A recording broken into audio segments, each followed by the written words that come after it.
akaisha.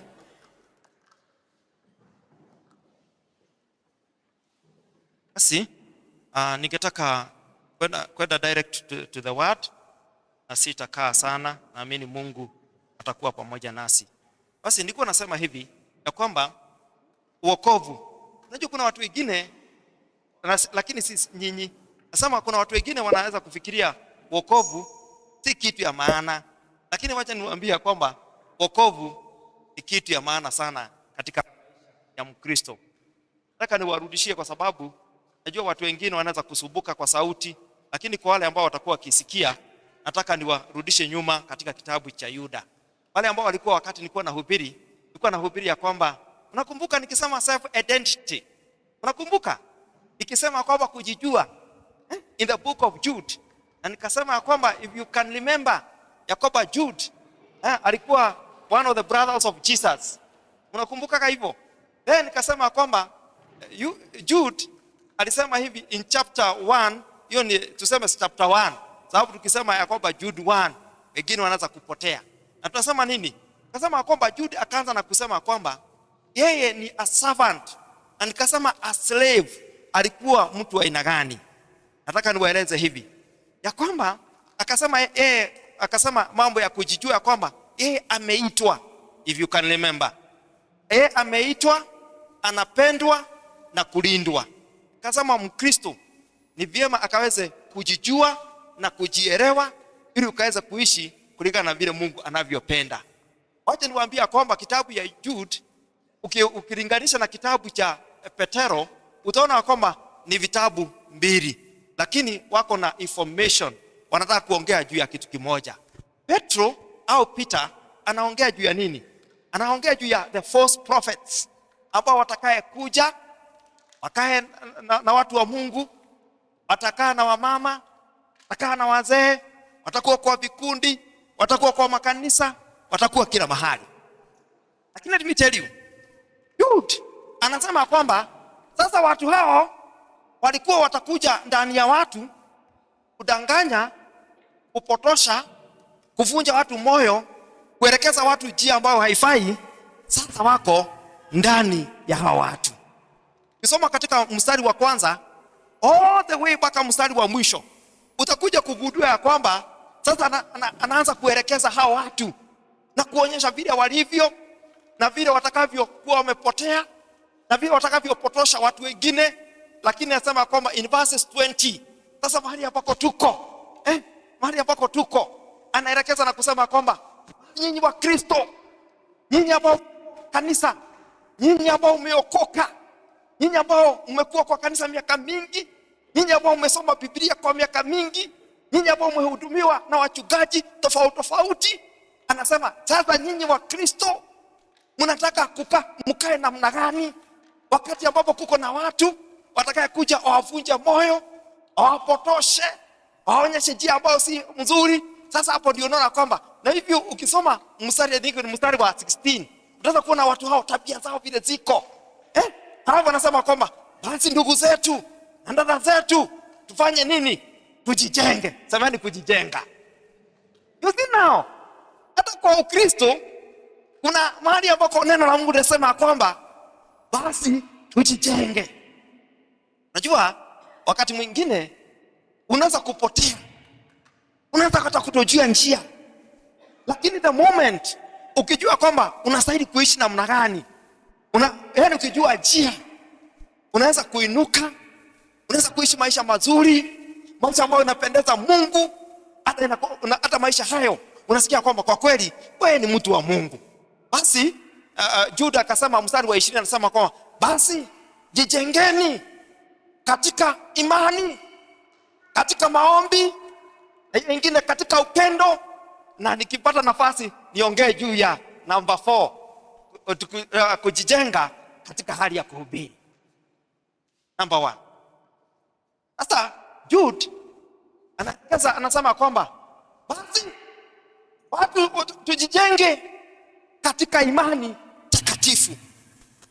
You know, ukiwa unapitia a challenge, unapitia mateso, unajiuliza maswali mengi, unastahili kujijenga katika imani. Do you know, let me tell you, what has really helped me as a pastor? Si kwa sababu nimesoma, si kwa sababu nimekuwa kwa kanisa, si kwa sababu nimetembea na kutembea, lakini only to realize the secret. Secret yake ni kujijenga katika imani. Wakati mambo watu wanasema hakuna njia, mimi najua kuna njia kwa sababu Mungu ako. Wakati ambapo ninaona giza, najua kwa kweli kuna Mungu ambaye analeta mwanga. Anaiteli watu wa Mungu, watu ambao Yuda anaongea juu yake ni watu sasa wamezungukwa na mambo mengi, lakini wanaambiwa kwamba sasa usiangalie mambo mengi, jukumu lako ni ujijenge. You know, wakati mwingine nataka kufanya mazoezi kidogo kwa sababu ya shida ya mwili kidogo. Lakini let me tell you, wakati unaenda kujifanya, you know, unajaribu kutengeneza misuli, yani unataka yani kuwa na nguvu, si kwa sababu ya kitu kingine, kwa sababu ya kitu ambacho unataka kupigana nayo. Ndio mambo ya Ukristo. Ukitaka vizuri, usimame vizuri, si kwenda kwa kanisa. Unajua watu wengine wanasema kwamba wacheni tuende kwa kanisa. Hata wengine wanasema kwamba wacheni tuende kwa mchungaji mwingine ambaye ako na nguvu na uwezo, hata ikiwa ni kudanganya na danganya. Lakini usi nao, often unakuna jukumu. Wewe unajijenga katika imani yako. Unapotaka kubarikiwa, usitafuta hata mambo mengi. Wewe tafuta kujijenga katika imani yako. Mama yangu mzazi, ikiwa kuna kitu alinifundisha, I'll never forget in my lifetime.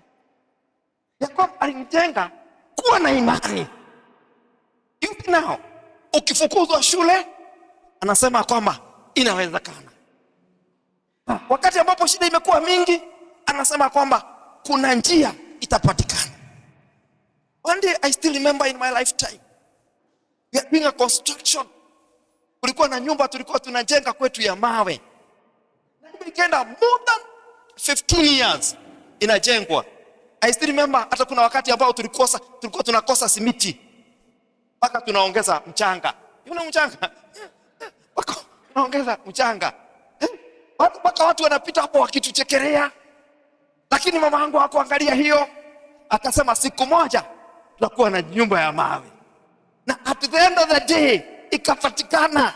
Si kwa sababu ya kitu kingine, si kwa sababu ya pesa, lakini kwa sababu ya kuwa na imani. Anaiteli watu wa Mungu, there is a secret ya kuwa na imani kwake Mwenyezi Mungu. There is a secret. If you know that, you go far. Do you know somebody alisema juzi, mimi huwa nasoma kidogo. Akasema, I will never forget a sermon that was preached. Ati hubiwa na mtu mwingine. Kama anafikiria, what kind of a sermon? Akasema kwamba 3 things. Number 1, akasema kwamba don't look at your neighbor. Usiangalie neighbor vile anavyofanya. Alafu jambo lingine, akasema always be focused. Angalia mahali ambako unaenda. You see now. Number 3, akasema never give up. Never give up. Usiwahi vunjika moyo. Unajua nimerealize katika ulimwengu huu, ukitaka vizuri, usiwahi kufa moyo. Usiwahi vunjika moyo. Mimi na huwa naambia watu, I don't know the mountains. Because mimi sionagi mountains, sionagi ugumu, kwa sababu niko na Mungu ambaye anayenijua. Nataka niwaambia kwamba ukitaka vizuri kama Mkristo, weka imani yako kwake Mwenyezi Mungu. Nisikia katika maombi, and I really admire this. You know, there are things that you hear. Kuna vitu ambazo mtu anasikia, unasikia yenyewe ndio hiyo sasa. Unasikia anasema kwamba hati ya kwamba tuko hapa katika mpango wa Mungu. Hata Pastor Ngure katika AIC jirani is just the plan of God. Do you know that? You know the plan of God? Wakati mwingine I don't understand. Wakati mwingine mimi si understand ya kwamba mimi ni pastor. Unajua wakati mwingine I don't understand that. Unajaribu kushindwa. Yaani mtu kama mimi, yaani Ngure amezaliwa na Mungu akamuita kwa kazi yake. Those are the mystery I cannot fathom. I cannot understand. Siwezi nikazijua. Alafu imagine siku moja nakumbukaga wakati tulikuwa tunajaza kwenda university. Mimi sikujaza. Kwa nini? Because I knew it was not a must. Ni kwa sababu nilikuwa nataka kwenda shule ya Biblia. Na nikaenda nikapita kwenda university direct. Na si kwenda university, nikasema nataka kufikia Mungu. Wengine waende wawe walimu, wengine wawe askari, wengine wawe kitu kingine. Mimi nikasema nataka kuwa mchungaji. Najua na mama yangu alikuwa ananiambia, najua kazi ya mchungaji ati pesa inafanywa hivi. Unajua zamani ilikuwa mapeni. Ati mapeni inafanywa hivi, pastor anapata. Nikasema hata ikiwa ni mapeni, it doesn't matter. Let me serve God. Na nimtumikie Mungu. Let me tell you watu wa Mungu. Nimemtumikia Mungu kwa miaka more than 23 years nikiwa pastor. I want to bring you home. Nikiwa pastor. Nimeserve ya isi Motukanio. Nikiwa pastor. Nikakuja ya isi Rochorai. Nikiwa pastor. Nikawa ya isi Njoro Town as the pastor in charge for years. Then I went back to AIC Gesho for 4 years. Nikaenda AIC what? Nimeenda transfer mingi sana. Alafu nikaenda AIC what hata nisikumbuki zingine. Nikaenda AIC Kinana. Kinana AIC Kamwaura. AIC jirani. Naona hata mtaki kunipigia makofi. Doing what? Serving God. You see now? Doing what? Serving God. You know, watu wa Mungu najua wakati mwingine hivi waga hizi vitu. Najua kuna wakati mwingine niambia watu kwa kanisa, imagine nimekuja kwa kanisa. The purpose is to serve God. Sitaki pesa yako. Sitaki kingine. Nataka tu serve God. You know, that's very interesting. You know, serving God. You see now. And that's why I'm telling you, it is good. Now, lazima tufike mahali. You build yourself kwa faith ya kwamba hakuna kitu ambacho hakifanyiki bila mpango wa Mungu. You in our family huwa wanaamini hivi. Upande wa kina mama. Wao wanaamini ya kwamba and you know, because I want to bring you hope. Ya kwamba wanaamini ya kwamba mtu ambaye anaitwa Gure aishi miaka mingi. Anaendaga anakufa, anakunywa, mwingine anagoko na gari, anakufa. Alafu amebaki wachache. Na sasa yule pale alikuwa na miaka mingi kuliko mimi. Already alikufa kitu kama 2 years ago. Ikiwa sasa nikukwenda through kwa miaka, sasa mimi ndio narudi. I don't know the hours ya kutoka katika ulimwengu huu. Don't know the hours kuondoka katika ulimwengu huu. But what I know, there is God in heaven. Ambapo najua siku za mwanadamu kuishi.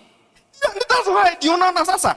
Wengine wakisikia hivi, wanaenda mpaka wanabadilishwa majina. Hivyo, ati sasa itakwe Gure, sasa nitakwe Njoroge.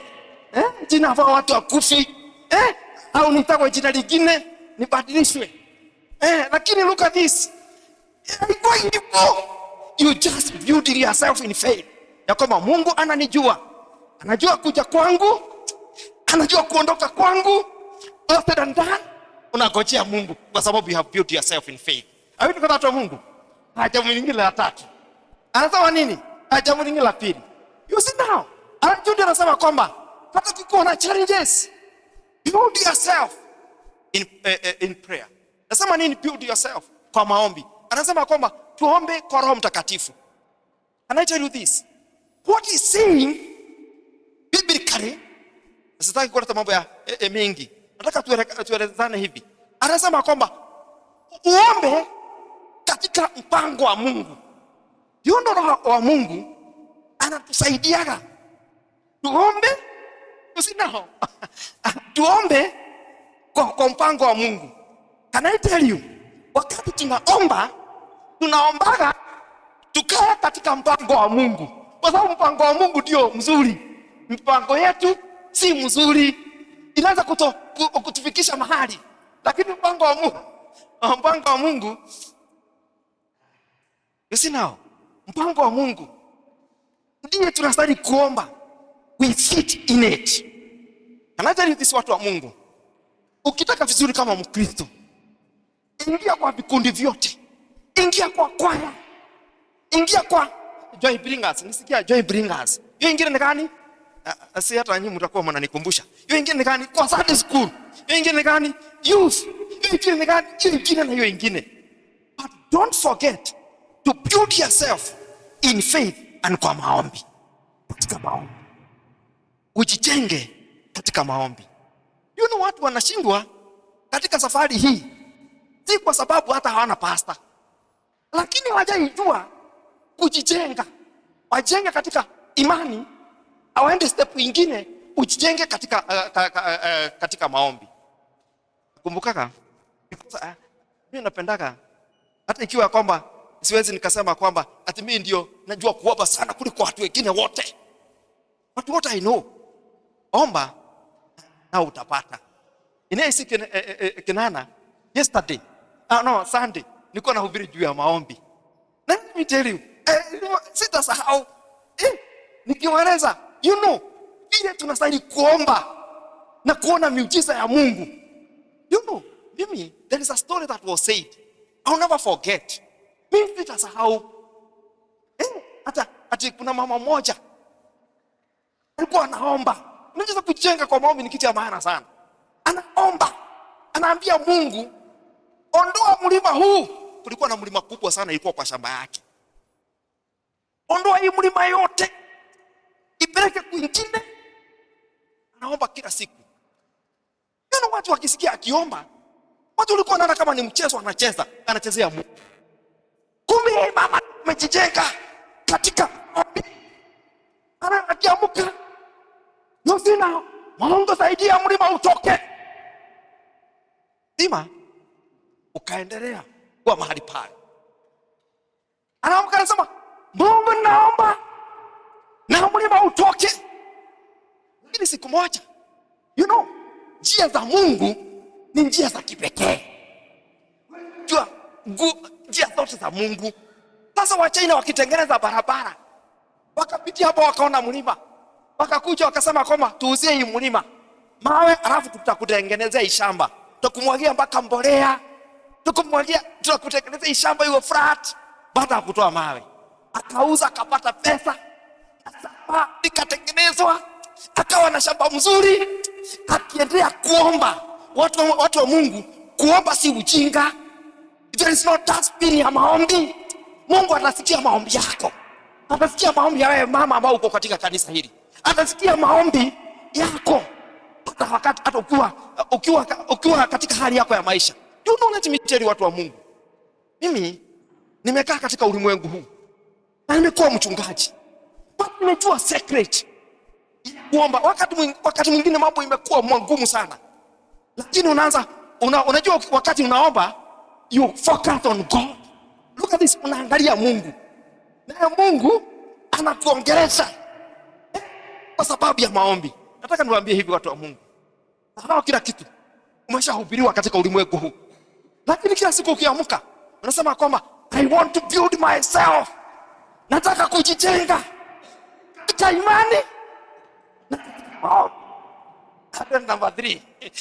That's number 3. Yaani ukiamka, you see now, unajua, I think Kenana alikuwa anahubiri.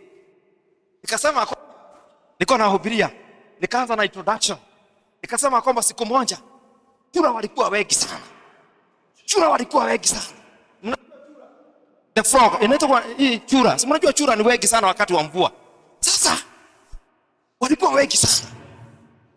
Na sasa wakaona shida, kumekuwa na shida mingi sana katika ulimwengu. Wakasema, wakaambiana, wacha tuanze. Sasa unajua walikuwa wanaoshana na mikono. Chura na mikono ni miguu. Wanafanya hivi, pande, afanya hivi. Only fine. Kuna chura moja decide, wacha nipande kwa mti. Chura wengine wakiangalia, wakaanza kuambia chura, wakaanza kusema kwamba haiwezekani. Haiwezekani. Sasa chura wanakaa hivi. Unajua hata vile wakati mwingine unaweza kuwa katika ulimwengu huu, watu wanakuambia haiwezekani, haiwezekani, haiwezekani. Sasa chura wengine wanasema haiwezekani, haiwezekani. Kuna chura moja iliendelea tu kupanda. Ikaendelea kupanda. Wengine wakisema haiwezekani, hata usijaribu, usijaribu. You know. Chura ilienda mpaka nini? Hiyo sasa sasa chura wengine wakajiuliza, what is this? It was discovered. Ilirudi kujulikana. Kumbe huyo chura hakuwa anasikia. Huyo chura hakuwa anasikia. Wengine wakisema haiwezekani. Huyo chura masikio hasikii. Yusina hasikii. Alikuwa amezaliwa akiwa hasikii. Can I tell you this, watu wa Mungu? If you want to grow, ukitaka vizuri kujijenga, jenge katika hali ya imani. Ukisema kwamba hata watu wakikwambia haitawezekana, na unanyamaza, unaendelea. Unajua watu wengine maono yao yamefujikia tu hapa hivi kwa sababu ya kusikiza watu wale wengine. Hata maono ya kanisa inavujika. Unajua nimekuja kulia rais, na mimi I'm not like many other people. If I decide kumove, unataka kwenda hata bila kusikia. Unajua kwa nini? Because ukisikiza, you never attain anything. Ndio sana ya kwamba ukienda nyumbani unasema kwamba sasa niko na hubiri mambo mengi, lakini sikia akisema kwamba kujijenga katika imani, katika maombi na katika upendo. Niko katika sasa katika upendo. You know what I tell you, watu wa Mungu? All said and done. Ukitaka vizuri ni kujijenga katika upendo. Upendo ambao unaelezwa hapo ni upendo wa kipekee. Upendo wa Mungu. Wanasema kwa Greek language they say agape. Agape, unconditional love. You see now, wale ambao wanasikia Kiingereza sacrificial love. Yaani upendo wa kipekee. Yaani kama at the moment wewe unajisikia kwamba ati wewe you are loved by God. You see now, you are loved by God. You love other people. I wish you go back to the book of Jude. I think verse 16 and verse 17. No, verse 15 and 16. Lakini kwa sababu ya time, nisema nini? Kwa sababu utakuta kwamba kuna wakati ambao utakaa na watu watakuwa wakikuonea mabaya, watakuwa kusingizia isiyo ya kweli. Lakini hebu niwaambie, kijenge katika upendo. Ipende. Can I tell you this? In my lifetime, this one has really helped me. Wakati nilizaliwa, kwetu nyumbani, watu wakitusiana,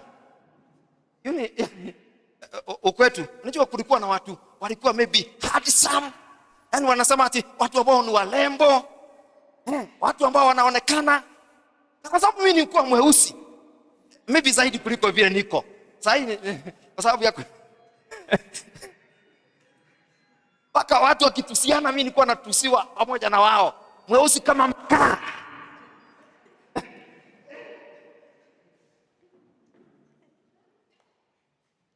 Still remember that time. Sasa mimi nimekuwa, ndio kukua, na niko kijana. Sikupata msichana hata mmoja atanikaribia.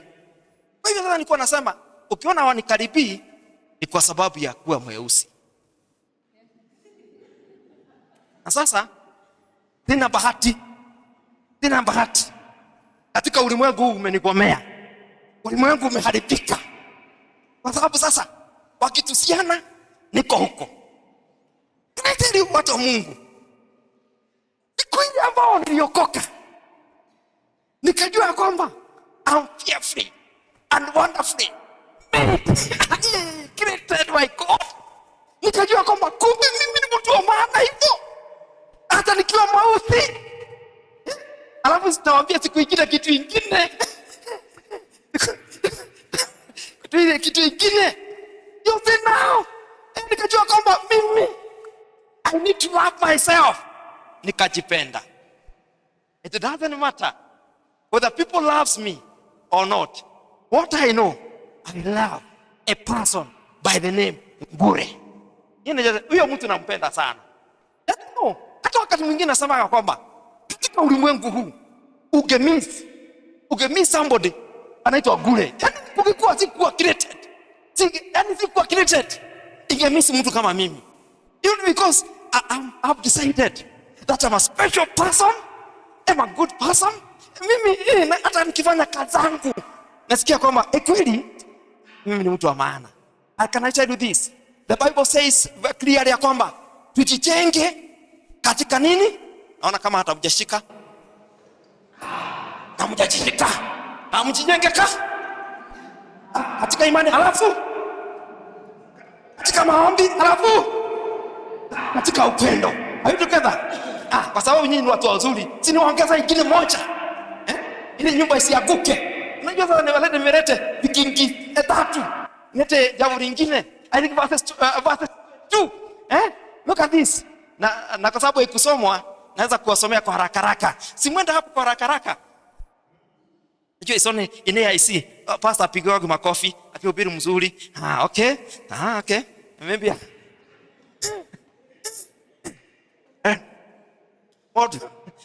Hata wakati moto wa Injili hata wakati moto wa Injili unawaka. Sema nini? I think nani anaweza kutusomea verse 20? Lakini simple language inasema hivi. Inasema is it verse 22? Iko 22. Nasema nini? Sababu nao kuona wakati mwingine huwa napotea kidogo. Lakini nasema wahurumie walio na mashaka, na wengine waokoeni katika kuwanyakua kutoka kwenye moto, na wengine wahurumieni mkiwa na hofu, mkichukia hata vazi lenu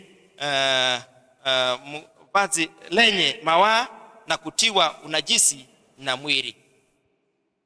Number 4. Kama nimeona kwamba tunaendelea vizuri, can I add you a point? Ndio kwamba wakati ambao unatembea unasema kwamba oh God, na kwa sababu najua Mungu, nasema kwamba nataka kujijenga katika imani, katika maombi, katika upendo, lakini katika kuhubiri. Sema ni kuhubiri. Sinao kuhubiri. Sinao kuhubiri. Biblia inasema kwamba mambo ya kuokoa hata kuwa waangalifu. Unajua kuna watu ambao wanaweza kwenda kuwahubiria. Uko na nia mzuri sana. Unaona? Uko na nia mzuri sana. Unaenda kuhubiria mtu Injili, lakini anaenda na kuchafua. Lakini usinao. Yuda akasema kwamba we have responsibility. Tuko na kazi. Na tuko na uwezo. Na tumekubaliwa na Mungu kwenda kuhubiria watu wale wengine.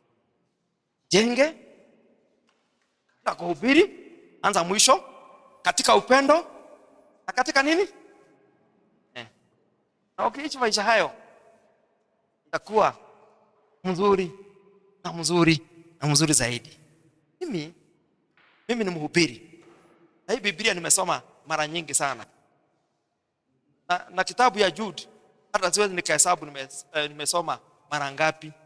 Lakini let me tell you, wakati ambao nasoma chapter 1, that your identity,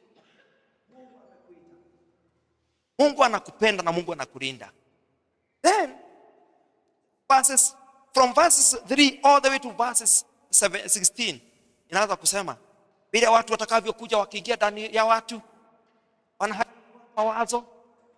And inasema kwamba inakuja kumalizia, inasema kwamba basi ndugu zangu na zangu ujijenge katika imani ya alafu katika maombi. Naona kama hamjajua. Alafu ujijenge katika upendo. Then all of a sudden when kuhubiri. Unajua wakati mwingine lazima ujiulize, are you sure you're preaching the gospel? Are you sure? Wakati mwingine naangalia kwa watu, hata wakamaliza anajiuliza, sisi tunahubiri injili. What is our business?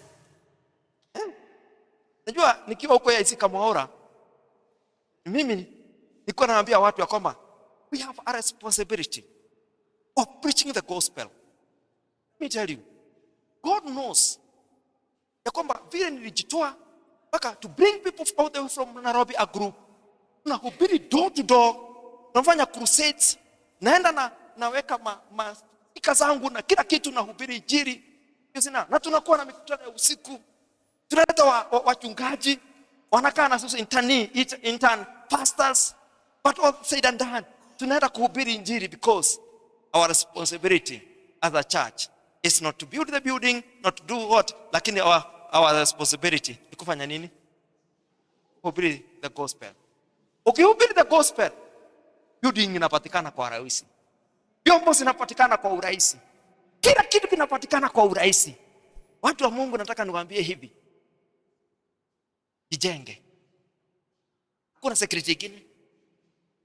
Kiwa unataka kwenda mbinguni, unajua unaweza kukaa hapa mbinguni, unaweza kukaa kwa kanisa.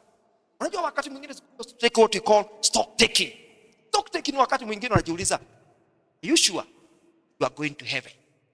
Jenge katika imani, katika maombi, katika upendo na katika nini? Upendo. Hata Mungu awabariki na watende mema.